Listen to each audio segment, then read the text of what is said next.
Factory की मशीनों की तेज आवाज गूंज रही थी। राहुल अपना बैग पैक कर रहा था। उसका दोस्त विकास पास आया। अरे भाई, इतनी रात को निकल रहा है? हाँ यार, माँ कई दिनों से बुला रही है। गांव जाना जरूरी है। लेकिन बाहर का मौसम देखा है? पूरा शहर कोहरे में डूबा पड़ा है। इतना भी क्या डरना, बस पकड़ूंगा और सुबह तक गांव पहुंच जाऊंगा। देख भाई, रात वाली सड़क ठीक नहीं है। लोग अजीब बातें करते हैं उसके बारे में। तू भी ना हर चीज में भूत ढूंढ लेता है।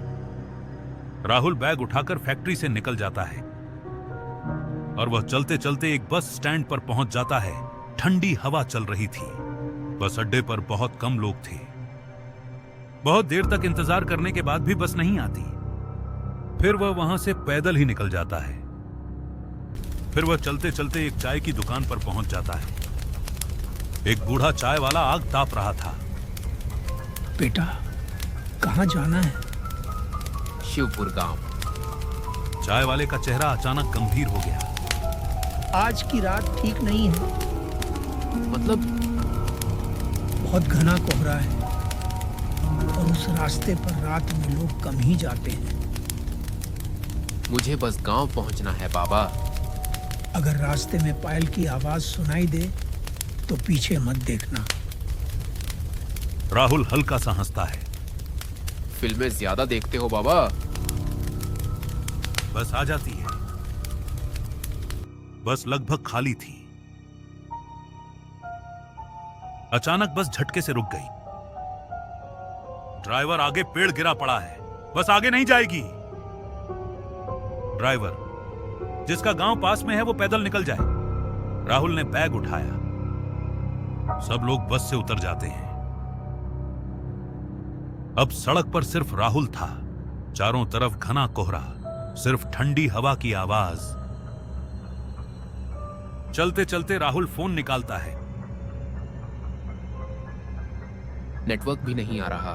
तभी पीछे से आवाज आती है, छन छन छन। राहुल रुक जाता है। कौन है?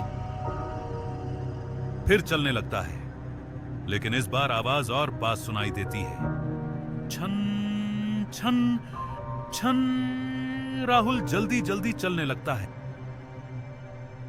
अचानक कोहरे के बीच एक औरत दिखाई देती है। लाल साड़ी, लंबे बाल, चेहरा चमकता हुआ। राहुल डरते हुए बोलता है, तुम कौन हो? औरत धीरे धीरे उसकी तरफ बढ़ती है। मुझे घर छोड़ दोगे? मुझे भी घर जाना है। उसकी आवाज बहुत अजीब और भारी थी। राहुल को बचपन की बात याद आती है। उसका दादा कहता था, उस सड़क पर एक दुल्हन मरी थी, ठंड की रात में, बारात लौटते समय। आज भी वो अपना घर ढूंढती फिरती है। राहुल के माथे पर पसीना आ जाता है। वो उसके पीछे आ जाती है। राहुल अचानक भागने लगता है।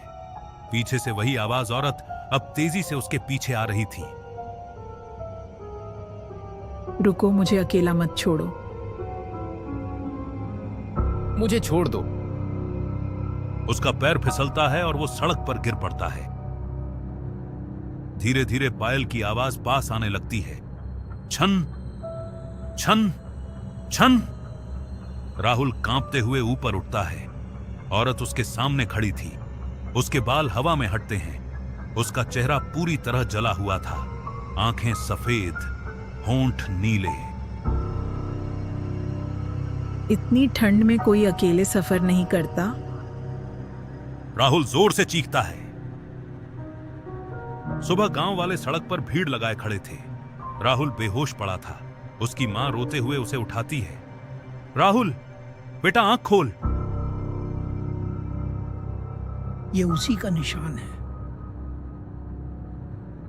किसका? कोहरे वाली दुल्हन का।